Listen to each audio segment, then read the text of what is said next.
Alors je vous retrouve aujourd'hui pour quelque chose que je n'avais pas fait depuis un moment et qui, comme le titre de la vidéo vous l'aura indiqué, est un haul. En l'occurrence, c'est un haul livresque à très petit prix puisque la plupart des livres ici m'ont été prêtés et le reste a été acheté dans une brocante. Donc je m'en sors pour 2 € pour tout ce que je vais vous montrer. Mais justement, je me suis dit que même si c'était des livres prêtés, j'allais vous les montrer pour vous montrer un petit peu tout ce qui a rejoint ma pile à lire récemment. Alors tout d'abord, j'ai énormément de Stephen King qui m'ont été prêtés par ma tante qui a lu énormément de Stephen King et qui en a beaucoup chez elle. Je lui en avais déjà emprunté quelques-uns et j'aime bien les lire en été, donc j'en ai repris une petite flopée. Je l'ai laissé choisir. Le seul titre que j'ai demandé, c'est Salem, que j'ai déjà lu et dont je pensais que c'était un bouquin sur la sorcellerie, d'après le nom, mais en fait, c'est pas ça. Je n'ai pas du tout lu le résumé avant de le lire, donc je vais peut-être vous laisser découvrir par vous-même, mais comme vous le voyez, il y a une maison sur la couverture et cette maison joue un rôle évidemment dans l'histoire.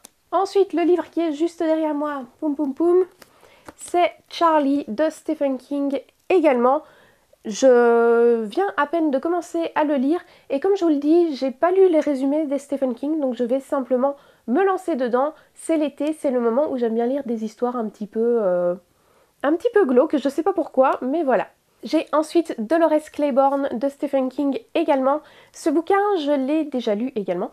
Il était un petit peu différent de ce que j'ai l'habitude de lire de Stephen King, qui d'habitude fait des chapitres hyper courts.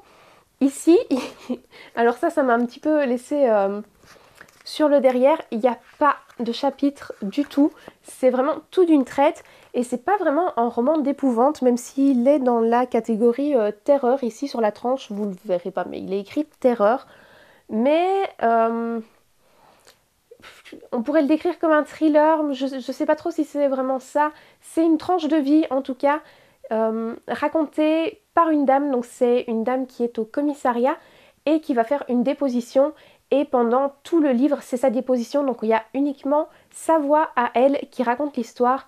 Et c'était intéressant parce que Stephen King peut vraiment faire autre chose que ce qu'il fait d'habitude. Et vraiment, c'était réussi, même si j'ai eu du mal au début, vu le format assez différent de ce à quoi je m'attendais. J'ai ensuite Misery, toujours de Stephen King, et ici j'ai lu le résumé. Donc c'est l'histoire d'un auteur qui va se faire capturer et séquestrer par une de ses lectrices qui est une grande fan et qui n'est pas d'accord avec le fait que, je pense que c'est le personnage principal, soit mort dans un des romans et elle va le séquestrer jusqu'à ce qu'il accepte de ressusciter ce personnage. Donc ça a l'air encore une fois un petit peu différent de ce qu'il fait d'habitude avec le surnaturel, l'épouvante et compagnie, même s'il est encore une fois mis dans épouvante. Donc je sais pas trop à quoi m'attendre, mais ça a l'air d'être une petite lecture sympathique. Pour l'été. Je pense que la plupart des gens lisent pas ce genre de bouquin en été, mais moi j'aime bien. Et enfin, la dernière série que j'ai prise de Stephen King, ou qu'on m'a prêté plutôt, c'est Le Fléau. C'est en 3 bouquins et c'est dans le même format que les Ça en fait. Les Ça, j'avais aussi emprunté le petit coffret comme ça et j'avais pas aimé ça. Ici, il me semble, d'après les dessins et compagnie, que ça doit être une maladie qui touche une ville sans doute. Et je trouve que Stephen King est très doué pour animer des petites villes. Donc je pense que ça va être plutôt sympathique à lire. Si c'est en 3 tomes, je crois que ça doit être assez facile à lire et compagnie. Donc ça, je vais peut-être me le garder. Je pense que je vais me le garder pour la fin. J'ai ensuite tout juste 3 livres que j'ai dénichés dans une brocante le week-end dernier. C'est la brocante annuelle de mon village, il n'y en a pas tous les dimanches, bon. Donc ce que j'aime bien faire, c'est y aller à la fin parce que les gens sont un peu désespérés. Je joue du désespoir des gens. Je suis une fille horrible et manipulatrice. C'est dégueulasse. Enfin bref, les prix sont généralement un petit peu plus bas puisque les gens essaient quand même de se débarrasser de ce qui leur reste. Donc je m'en suis sortie pour 2 € pour 3 livres. D'abord j'ai trouvé celui-ci à 1 €. C'est L'Assassin Royal de Robin Hobb. Je sais pas si on dit en anglais Robin Hobb. Robin Hobb. Ceci, si je comprends bien, c'est un recueil des 3 premiers bouquins, je pense, de la saga L'Assassin Royal, dont je sais pas grand chose. J'ai vaguement lu un résumé il y a un moment, mais ça apparaissait tout le temps dans mes suggestions sur Amazon.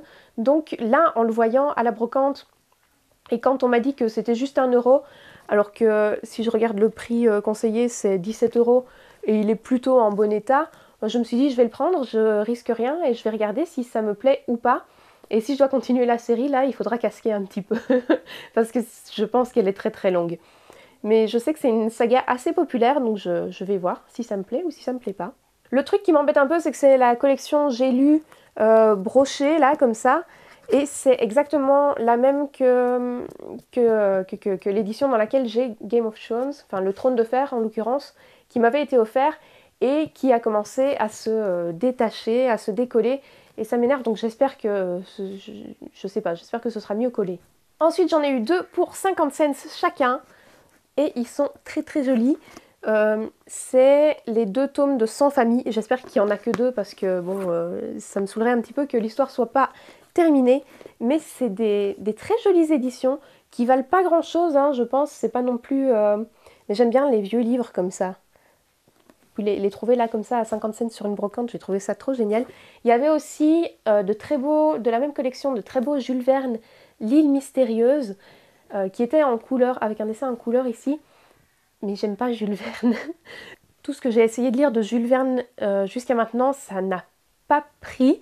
J'ai lu quoi? J'ai pas lu énormément pourtant, j'ai lu Michel Strogoff et j'ai commencé 20 000 lieues sous les mers, mais je suis jamais arrivée à la fin de 20 000 lieues sous les mers. Je m'ennuie un peu, il y a trop de détails techniques et voilà, je m'ennuie un peu en lisant Jules Verne, donc je l'ai pas pris. J'ai préféré prendre Sans famille parce que par contre, j'aime beaucoup les histoires larmoyantes avec des personnages qui ont une malchance incroyable. Et tout ce que je connaissais de Sans famille, c'était le dessin animé. Et moi, ça me fait plaisir d'avoir ces éditions-là, elles sont très jolies et ça fait bien sur ma bibliothèque simplement. Et puis, un petit détail que j'ai aimé aussi, regardez. J'ai trouvé un petit certificat d'authenticité dedans. Si c'est pas beau ça. Et puis l'intérieur est chouette aussi. Hein. C'est ici, vous avez des petites dorures. Je vais pas l'ouvrir trop grand, j'ai pas envie de casser la tranche. Vous avez des illustrations. Est-ce que je peux trouver d'autres illustrations? C'est pas écrit trop... C'est quand même pas écrit très grand. Je suis pas fan de... Ah, je pense qu'il y a des illustrations couleurs. Attendez. Ah non. Non, il n'y a pas de couleur. Il n'y a pas de couleur, mais il y a des illustrations. Et personnellement, j'aimais bien le dessin animé. Je trouvais ça super triste et j'aime bien les histoires tristes. Je suis vraiment une personne horrible en fait qui va à la fin des brocantes pour profiter du désespoir des vendeurs et qui achète des histoires tristes parce qu'elle aime quand les personnages souffrent. Et voilà, c'est tout pour ce petit haul rapide à 2 €. N'hésitez pas à me dire si vous avez lu un des bouquins que j'ai présenté, et s'il vous a plu ou pas, et si vous comptez d'ailleurs en acheter prochainement. On se revoit très bientôt. En attendant, je vous fais des bisous. Bye bye!